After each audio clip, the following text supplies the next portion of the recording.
everyone. The response of our first responders today has been unreal. Superintendent LaDuff, Principal Leroy, who just did an incredible job with these kids. This hits home for us. Being from Athens, just down the road, Marty and I, having a daughter that taught first grade just a few years ago, this is everybody's worst nightmare. And I just want to offer my sincere condolences and our thoughts and prayers to the families that have lost loved ones, for those that are injured and continuing to fight through just a tragic time for really this whole community that's been affected by today's actions. And I just cannot thank the first responders enough. I cannot thank Director Hosey, Colonel Hitchens, Director Stallings at GEMA, the whole state response. I want to thank Special Agent Farley and her team from the FBI that are embedded with us in the school as we speak, running down every single lead and other things that Director Hosey will mention tonight. I represented Bexar County when I was in the state Senate 20 years ago.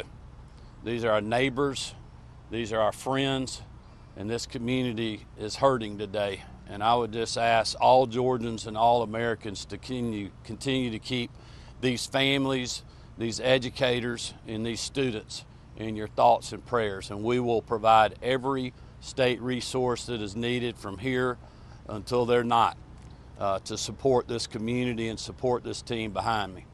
And with that, I'll turn it over to Director Hosey. Thank you, Governor. Real quick, we wanted to provide some additional updates from today's events, and I will mention too that this will be our last update for the evening, so I please hope you'll understand that. Let me start by saying that there's no evidence to report that any additional shooter was involved in this incident today. Investigators are actively pursuing, however, any leads of any potential associates of the shooter that was involved in this incident. So I say that to say we're following up any potential leads through the investigation to ensure if there are any associates involved in this that we find them, we identify them. So that's part of, again, the ongoing investigation. There is no evidence of a list of schools being targeted. However, there is a lot of evidence that is being recovered and evaluated. We're going through everything to determine if there is any active threats to any schools in this area, this county, and the state of Georgia. And we will continue to monitor that throughout this investigation, throughout the evening as we carry on. There was a call, as we're aware of, to a local high school as well this morning with a reported threat. Police responded and investigated and determined that there was no threat after all. There's been reports that a Colton Gray, who is another student here at the school, was involved, or Colton Gray was involved in this. If you recall from a previous press conference earlier this afternoon, the individual that we have arrested and will be charged with this, his name is Colt Gray. But there is another student here at the school with a very similar name. We want to ensure everyone that Colton Gray is not involved in this incident. That is the name that I provided you earlier this afternoon. So those reports were inaccurate, if that was passed on to you. I do, however, want to identify the victims of this incident today, those that lost their life in this tragic event. Mason Schermerhorn, age 14, who is a student here at the school. Christian Angelo, who was 14, also a student here at the school. Richard Aspinwall, I'm not sure of his age, but he was a teacher here at the school. And Christina Irmery, I'm sorry for my pronunciation, who was also a teacher here at the school. We will post a list of these victims for the correct spellings for everyone later this evening after we complete the press conference here. Also, as has been released, the FBI's National Threat Operations Center has received anonymous tips in the past of online threats to commit school violence or school shootings at an undetermined location and time. The FBI referred this information to the Jackson County Sheriff's Office for action. The Jackson County Sheriff's Office identified and located Gray, who is our suspect in this case. They conducted an investigation at that time, and there was no probable cause for arrest or to take any additional law enforcement action. This is not recent, this is in the past, but we wanted to bring that to your attention because we are pursuing that, working with the FBI on that, and any connection to that incident that could be connected to today's incident as well. Also, we're also aware of some previous contacts that the Department of Family and Children's Services in the area had with the suspect and his family, and we are pursuing that avenue as well too, to see if that has any connection with today's incident. Let me stress again, as we have many times, that this is still a very fluid investigation. It is still very active. We will have agents and there will be law enforcement personnel that will be pursuing investigative leads and collecting evidence throughout the night and into much of tomorrow, I would anticipate as well. We again ask for your patience in that. This is a criminal investigation, and we're going to treat it like that. So I apologize ahead of time if we don't answer some of the questions that you may ask, so please understand. I also want to bring note to one very special thing that we do not need to forget about here, is we have heroes in our midst. We've talked about our law enforcement personnel, our fire, our EMS. Those that are deceased are heroes in my book. Those that are in the hospital recovering right now are heroes in my book. But also the heroes that we need to remember is our faculty and staff here at this school. They acted admirably. They were heroes in the actions that they took.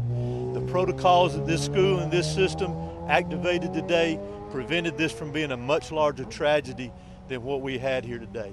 So I want to recognize them as heroes, because they are. And continue with our thoughts and prayers, as has been mentioned, for the families that were lost here today, those that were lost here today, those that are recovering in the hospital, and obviously those that were affected directly by this tragedy here at the school and all of the community of Barrow County. We need to continue to have them in our thoughts and prayers. Mr. Gray, doing another one of these again. Can you tell us, by chance, since he's being charged as an adult, will he be in court tomorrow? Will there be a first court appearance? Will he be booked tonight? Will that happen?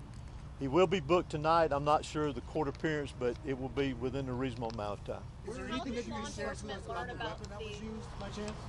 The weapon that was used in this was an AR platform style weapon. So how did Mr. Gray get the gun into this?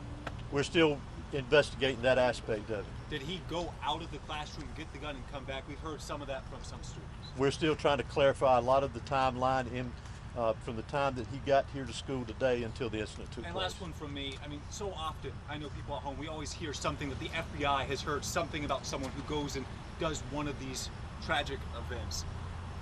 How can we stop this from happening? Because it feels like this happens every single time there's a school shooting that we've heard that there was a prior threat or there's prior knowledge. When lives are at stake, how can we stop this from happening in the future? Well, there's a variety of ways, in my personal opinion. Community involvement, what our school system is doing here to ensure that. Whether we'll be able to stop it completely one day or not, I don't know. Those are decisions that each individual is making on their own to do this. But again, I go back to what I said earlier about the heroes here that prevented things from being a lot worse today. But we've got to take action within our own communities, take care of each other, be aware of our surroundings and what's going on in our community. Dr. Hosey, the sheriff interviewed the family last year, and they found hunting rifles in the family home. Was an AR platform weapon among those weapons that were in the home during that interview? Again, that's part of a lot of the things that we're trying to clarify within the investigation. Again, we're very early. As a parent situation, was it from a 911 call from a faculty or staff member or from a student? Can you just expand on that since they got here within minutes? Could you also expand on why it was a female faculty member walking around looking for the student minutes before he shot up the school? No. Can y'all clarify that? I'll let Director Why Hosey the answer that question. Resource officer didn't approach him? Ma'am, let's get this question right here and then we'll come You back asked to you. how was they notified? We've discussed today, heard earlier, law enforcement here within several minutes. So we're just curious, how the notification went through. Did 911 hear about it from a student, or was it a faculty that made that call, alerting law enforcement? All of our teachers are armed with a form of an ID called Centegix. And Centegix alarms us and alerts the law enforcement office after buttons are pressed on an ID, and it alerts us that there is an active situation at the school for whatever reason, and that was pressed. And we've had that about a week now. And we've heard stories of students actually pulling other students while they're in the hallway, while all this chaos is happening, while shooting is going on. We've heard stories about students pulling their classmates into the classrooms to get them to secure, to get them to safety. What do you think that says about these young folks who are, very 13, 14, 15 years old, that they're looking out for one another like that? It's admirable. It's like Director Hosey said, we have heroes among us, and those students and teachers that did that today saved a lot of lives. This could have been way worse than what and again, the investigation is still trying to file through that information, but those kids are heroes and brave as well to do that when they hear an active shooter around them. Sheriff, you talked about the SROs. Let me get this one question right here.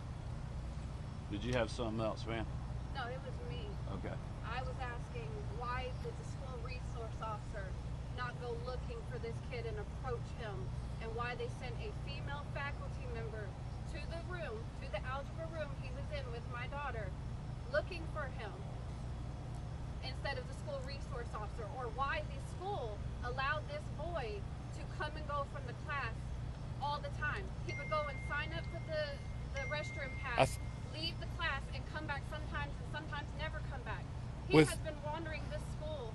With all due respect, ma'am, I think your information is incorrect, and our investigation is going to lead to what we have, and we will be glad to answer your questions once that's done. I guess victims are lying to me then. Possibly. Sheriff, what can you tell us about the SROs? You talked about a lot of heroes. You talked about how one of the SROs encountered the shooter. What can you tell us about them, who they are, how long they've been working here, and what they did today? Both of the SROs that are here at these high schools, at all of my high schools, I have two there. Both of the SROs, to include a third one, was here today, not for any other reason other than to help and assist today. They're the true heroes as well. They were actively looking. They had an alert, I guess, if you will, and when they interjected, or when this shooting began, they interacted with the shooter, Mr. Gray, and as soon as they made contact with him, he gave up immediately. Can you share these officers' names? Not at this time, I'd rather not. Well, where is the shooter right now? You said in custody. The shooter is in custody at the Bexar County Detention Center because he is a juvenile. He's being booked in, and he will be transported to RYDC. Were officials or school administrators tipped off by a threat here before the shooting happened? I'm not aware of that at this time. Sheriff or Director, can you say the condition on those injured that were taken to the hospital? Have you got any updates on how they're doing? All of our victims that are at the hospital are going to make it and going to recover well, as we've been told, and we don't expect any more fatalities at this time. Last question. Has there been any shooting or tragedy to this scale inside a Georgia school that you're aware of? Can you speak to that? I can't speak to that, no. Can you put this in perspective for us? What today has meant for law enforcement, for students, all of those affected? Tragic. When someone preys on kids, it's tragic. Like I said earlier, hate is not going to prevail in our county, and hate's not going to prevail in our state. And pure evil did what happened today. That's all I can tell you. I want to continue to say that. I'm proud of the men and women behind me. I'm proud of the women that stood beside me. I'm proud of the men and women who protected these kids. I'm proud of this staff. I'm proud of this community. And I just ask for prayers. Governor, Thank you. Is there any more your office can do to prevent shootings like this in schools? Well, look, we've done a tremendous amount on school safety, but today is not the day for politics or policy. Today is the day for an investigation to mourn these precious Georgians that we have lost, to thank the first responders that went, into the line of fire, the school staff, superintendent, the principal, and others that are just trying to hold this community together. That's what we need to be focused on right now. We also had a tragic loss of a firefighter in Greene County earlier today before this event happened, with an explosion that killed the life of a first responder that again was running in to danger when many people were trying to run out. And that's what the focus needs to be on tonight. I would ask everybody to continue to keep this community, these victims, and these educators and these men and women in law enforcement in your thoughts and prayers. Thank you. Thank you, Governor. I just want to thank everyone for their patience and taking the time to cover this. We ask that you continue to follow the GBI for updates. As we said earlier, we're going to continue to provide updates. It's very important that we get this information out. But right now, we really want to focus on our victims, and you can, as I said earlier, continue to follow us as we provide additional updates. Thank you. The spellings of those victims' names. Yes, I will. Hey, Thank When you. you post cities of residence for the